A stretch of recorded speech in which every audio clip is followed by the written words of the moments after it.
Ako po si Celia Veloso, nanay ni Mergin. 5 po ang aking anak at si Mergin po ang bunso. Mahirap lang po ang buhay namin. Pinalaki namin yung mga anak namin sa mahirap na pamumuhay. Yung tatay nila, nagtrabaho sa Hacienda Rosita ng ilang taon. Isang gabi, na may sunong-sunong siyang tubo, nahulog siya. Yun ang bumaksak sa dibdib niya, sa tiyan. Kaya doon na ho nag-umpisa na nagkasakit ho siya. Doon ho niya nasubukan na umihi ng dugo. Kami po ay namumulot lang po ng mga bote, plastic, mga lata, ganun po. Habang yung tatay nila, siya nag-aayos ng mga bote-bote, mga plastic. Ako naman po, pinipit-pit ko lang po yung mga lata. Yun po ang kinabubuhay ng mga anak ko. Kaya po nakaalala itong si Mergin ng mga ibang bansa. Wala na po siyang asawa. 2 po ang anak niya. At ang trabaho po ni Mergin noon, nagluluto lang po siya ng sopa, spaghetti, pinabalot-balot sa plastic, na inilalako-lako lang po sa bahay-bahay. 5 piso po isang balot. At nag-aangkat din po siya ng ice candy. 50 centavos lang po ang kanya sa ice candy. Kulang po, hindi po niya mapapag-aral yung mga anak niya. Kaya po naisipan po niya mga ibang bansa. Pumunta po siya una sa Dubai. Kaya lang po, ala rin po swerte. Dahil pinagtangkaan po siya na yung employer niya. Tapos pinagtangkaan din po siya ng kasama niya sa bahay. Na sinaksak po siya. Buti po, napalingon siya. Kung hindi, baka may nangyari na sa kanya noon. Pinauwi na lang po namin si Mergin ng 3 buwan po dito sa Pilipinas. Doon po lumapit si Christina sa kanya, si Tintin, na pinakuan po siya, nabibigyan ng magandang trabaho, dahil may best friend daw po siya sa Malaysia. At ipapasok daw po niya si Mergin doon. Ang sweldo raw po ni Mergin, 25,000. Tuwan-tuwa po si Mergin, kasi po yung sweldo niya sa Dubai, wala pa pong 7,000. Kaya nung sinabi ni Christina na 25,000 isusweldoin niya, tuwan-tuwa po siya. Ang sabi niya sa amin, "Nanay, mapapag-aral ko ng 2 kong anak. At isa pa, matutulungan ko na kayo. Unang-unang sweldo ko, nanay, ibibigay ko sa inyo." Yun po ang sabi ni Mergin. Na hindi po namin inisip na mapapahamak po siya. Dahil malaki po ang tiwala ni Mergin kay Christina. Sumama po si Mergin sa kanya dahil po sa tiwala. Dahil si Christina po ay kinakapatid po niya yung kalibin nito. Kaya alam po niya hindi siya ipapahamak. Napagdating po nila sa Malaysia, ang sabi na po ni Christina, "Mergin, paano yan? Nakakuha na pala ng kasambahay yung best friend ko." Umiyak po si Mergin. Ang sabi po ni Mergin, "Ate, paano pa ako makakauwi? Ala na po akong ticket." Yung po sabi ni Mergin, "Naku, huwag kang mag-alala. 3 araw lang tayo dito. Marami kong best friend. At mahahanapan kita." Yung po sabi ni Christina. Kaya po ang ginawa po ni Christina, na talagang plano po niya siguro. Inilibot po niya si Mergin. Pinipicturan po niya. Binilan po ng mga gamit, cellphone. At binigyan pa po ng pocket money 500. Hindi ko lang po alam kung dollar o ano po yung 500 na binigay. Maabot na po ang 3 araw na pangako po ni Christina.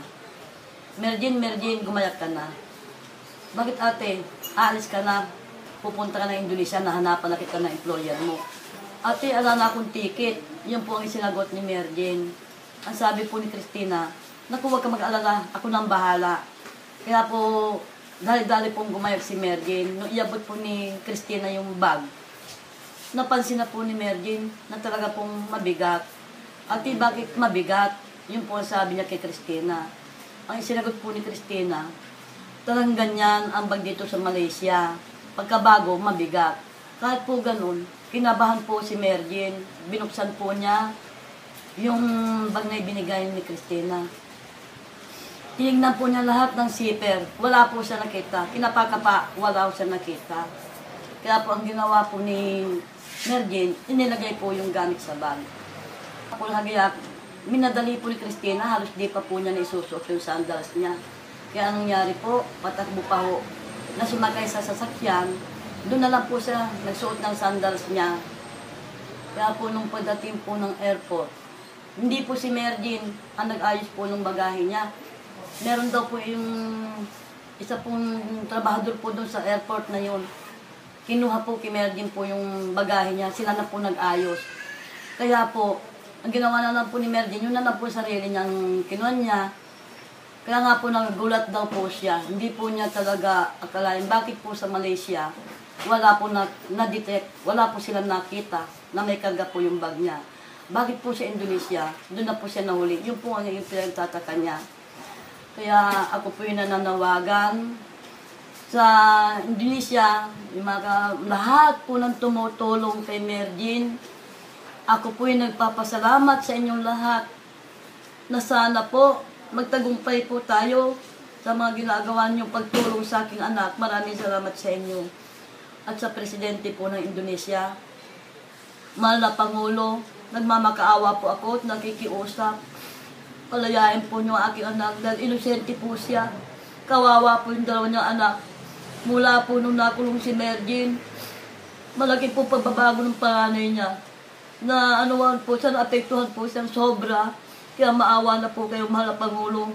Sana po, bago po niyo hatulan si Mergin na kamatayan, alamin po ninyo ang buhay namin.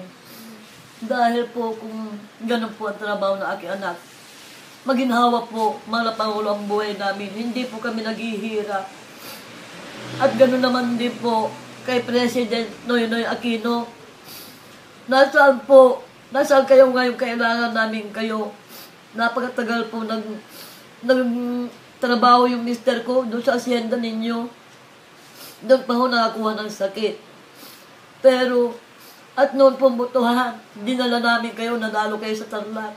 Bakit ngayon? Bilang presidente, na sinasabi na kayo po ang ama ng Pilipinas, na pwede po namin takbuhan, lapitan. Bakit po ngayon wala kayo?